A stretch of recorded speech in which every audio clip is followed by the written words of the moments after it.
Le dernier pari qu'on a fait, c'est effectivement de développer un système d'aide à la navigation, d'aide à l'orientation pour des malvoyants et des aveugles. La première mondiale, elle est dans le mélange d'un récepteur GPS, on utilise quand même un récepteur GPS, mais quand on est à l'intérieur d'une rue étroite, on utilise des capteurs, qu'on appelle des capteurs MEMS, enfin une centrale à inertie.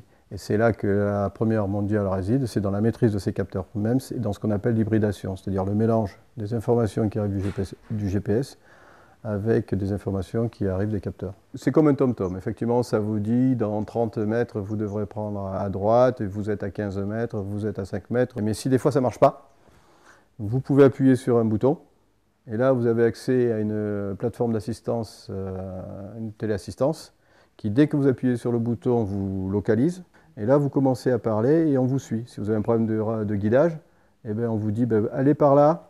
Et puis on vous suit, on suit votre déplacement en temps réel pendant que vous êtes en train de parler.